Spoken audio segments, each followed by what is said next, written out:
Hello guys, welcome to my channel banking guide. जैसे कि मैंने आप लोग को मेरी प्रीवियस वीडियो में मैंने बोली थी कि इस वीडियो में मैं आप लोगों के साथ एग्ज़ाम पैटर्न और सिलेबस के बारे में डिस्कस करूंगी। तो इस वीडियो में मैं आप लोगों को प्रीलिम्स के एग्ज़ाम्स पैटर्न और सिलेबस के बारे में डिस्कस करूंगी। अगर आप लोगों ने मेरी पहली वीडियो नहीं देखी तो आप मेरे चैनल पे जाके मेरी पहली वीडियो देख सकते हैं। उसमें मैंने आप लोग को बताया था कि इस चैनल में मैं आप लोग को क्या क्या गाइड करूंगी और मैं ये चैनल क्यों बना रही हूँ। तो चलिए शुरू करते हैं। जैसे कि आप देख सकते हैं कि ये प्रीलिम्स एग्ज़ाम पैटर्न है एसबीआई और आईबीपीएस की। सारे ही प्रीलिम्स एग्ज़ाम के पैटर्न ऐसे ही होते हैं, सिर्फ आरआरबी के अलग होते हैं, तो उसके बारे में हम आगे बात करेंगे। इसमें आप देख सकते हैं कि 3 सब्जेक्ट है, इंग्लिश, क्वांटिटेटिव एप्टीट्यूड और रीजनिंग। तो ये क्वांटिटेटिव एप्टीट्यूड हमारा मैथ्स होता है। इंग्लिश में 30 क्वेश्चंस होते हैं 30 मार्क्स के लिए और 20 मार्क्स ईच सेक्शंस होते हैं। क्वांटिटेटिव एप्टीट्यूड यानी मैथ्स के लिए 35 क्वेश्चंस होते हैं 35 मार्क्स के लिए, वो भी 20 मिनट्स के होते हैं। और रीजनिंग के लिए भी 35 क्वेश्चंस होते हैं 35 मार्क्स के लिए, 20 मिनट्स ईच सेक्शंस। तो टोटल हमारे पास 60 मिनट्स होते हैं, यानी कि 1 आवर। तो 1 आवर में ये टोटल मार्क्स होते हैं आपके 100, उसमें आपको 100 क्वेश्चंस करने पड़ते हैं। तो इसमें मैं आपको एक चीज़ बता दूं कि कोई भी सेक्शन में गैप नहीं होता है। जैसे ही इंग्लिश का सेक्शन ख़त्म होता है वैसे ही कॉन्ट्स का सेक्शन शुरू हो जाता है।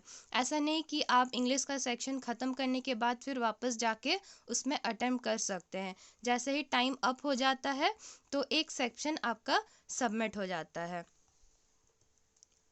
अब देखिए ये है आईबीपीएस आरआरबी का। इसका थोड़ा अलग होता है कि जैसा मैंने मेरी प्रीवियस वीडियो में आप लोग को मैंने बताई थी कि इसका थोड़ा अलग होता है। यही अलग होता है कि इसमें इंग्लिश का सेक्शन नहीं होता है, इसमें रीजनिंग और एप्टीट्यूड यानी कि मैथ्स 40 क्वेश्चंस फॉर 40 मार्क्स, दोनों ही सेक्शन आपको 45 मिनट्स में कंप्लीट करने पड़ते हैं।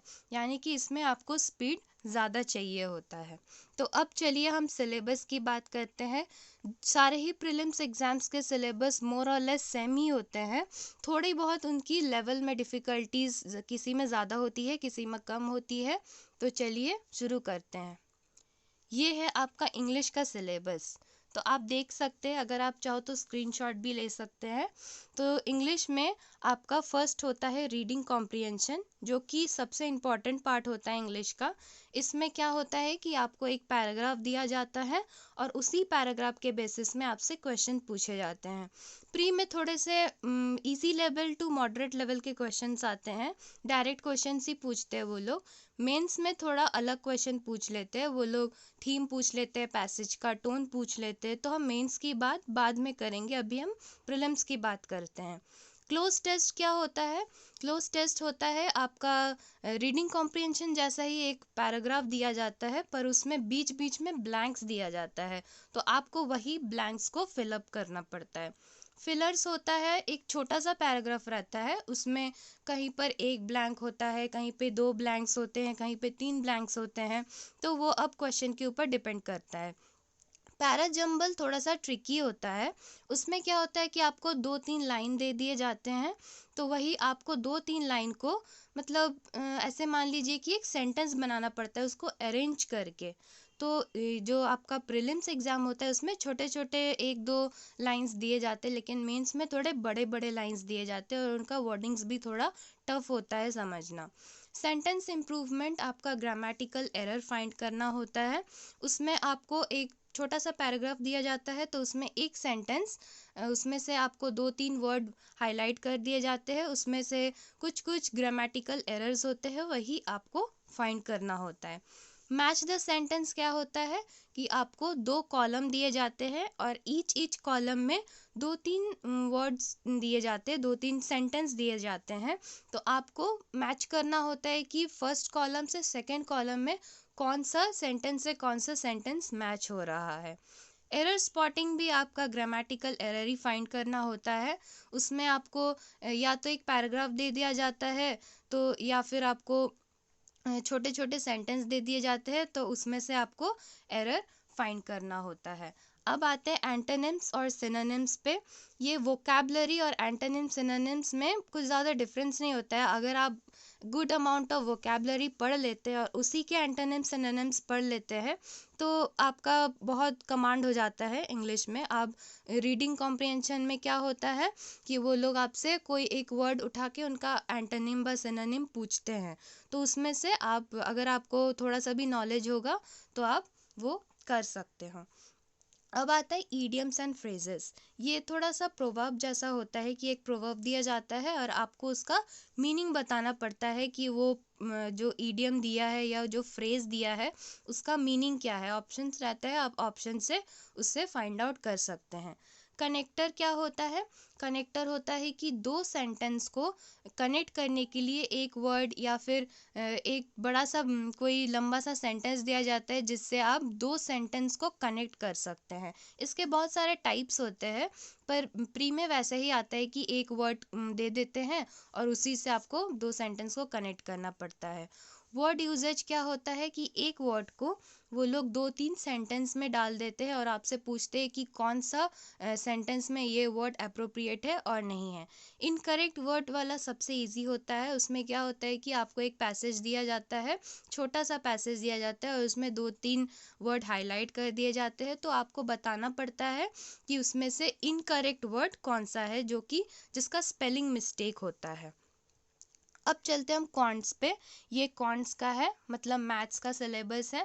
इसमें सिंप्लीफिकेशन, अप्रॉक्सीमेशन आता है। सिंप्लीफिकेशन आपको पता ही होगा जिसमें बॉडमस रूल अप्लाई किया जाता है, और अप्रॉक्सीमेशन भी क्वाइट सेम ही होता है। उसमें क्या होता है कि कोई भी नंबर एग्जैक्ट नहीं रहता है, आपको अप्रॉक्सीमेट वैल्यू में दिया जाता है, उसको भी आपको बॉडमस रूल लगा के सॉल्व करना पड़ता है। क्वाड्रेटिक इक्वेशन क्या होते हैं? क्वाड्रेटिक इक्वेशन में आपको दो इक्वेशन दिए जाते हैं, एक्स स्क्वायर का और वाई स्क्वायर का। उसमें से आपको एक्स और वाई का कंपैरिजन करना पड़ता है, उनका रिलेशन कि एक्स बड़ा है कि वाई बड़ा है। नंबर सीरीज और रॉन्ग नंबर सीरीज, ये इसमें आपको एक सीरीज दिया जाता है और वो सीरीज से एक पैटर्न फॉलो होता है, तो उसमें से आपको रॉन्ग नंबर है वो फाइंड करना पड़ता है, या फिर उस सीरीज में कोई एक नंबर मिसिंग होता है, वही पैटर्न को फॉलो करके आपको वो नंबर फाइंड आउट करना पड़ता है। डेटा इंटरप्रिटेशन सबसे आपका बोल सकते हैं कि इम्पॉर्टेंट पार्ट है क्वांट्स का। इसमें आपको डेटा दिया जाता है जिसको आपको इंटरप्रिटेट करना पड़ता है। तो वो जो डेटा होता है वो आपको पाई चार्ट के फॉर्म में दिया जाता है, बार ग्राफ के फॉर्म में, लाइन ग्राफ के फॉर्म में, केसलेट, रडार ग्राफ, कोई भी ग्राफ के फॉर्म में दिया जाता है और क्वेश्चन के बेसिस में आपको उसको सॉल्व करना होता है।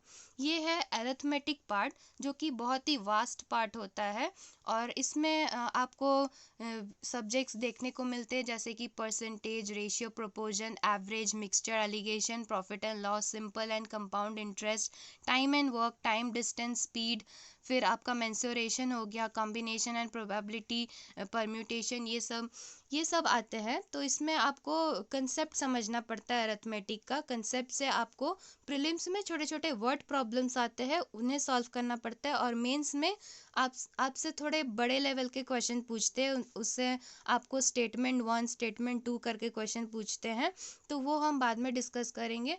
प्री में आपसे छोटे छोटे ही क्वेश्चन पूछेंगे, लेकिन आपको इसका कंसेप्ट पूरा क्लियर करना होता है, तभी आप इसका क्वेश्चंस कर सकते हैं। अब आता है रीजनिंग सेक्शन।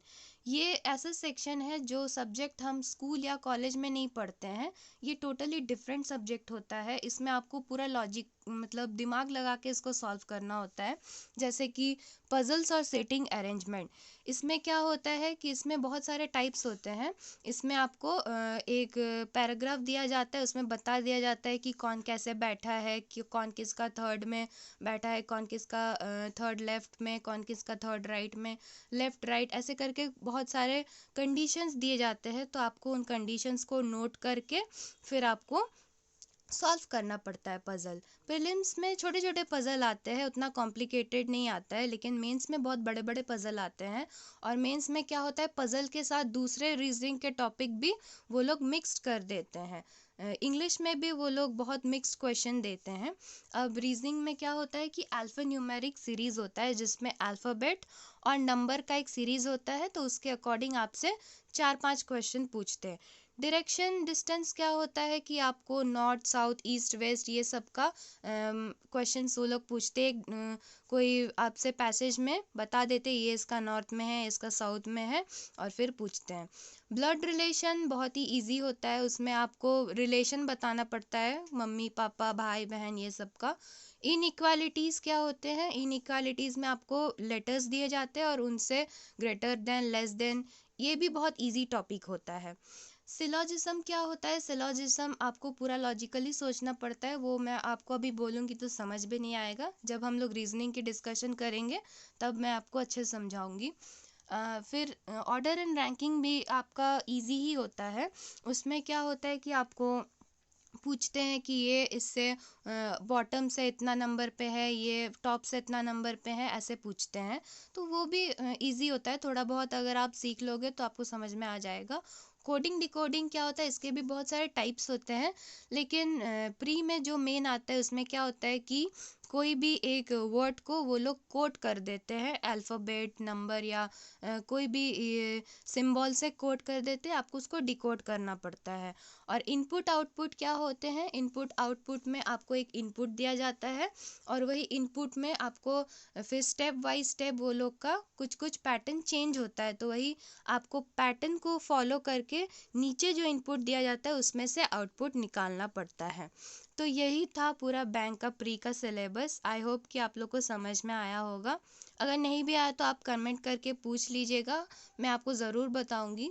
और अगर आपको मेरी वीडियो पसंद आई तो उसे लाइक कर देना, चैनल को सब्सक्राइब कर देना, ताकि आपको मैं और भी डिटेल्स में और भी सारी चीज़ें बता सकूं।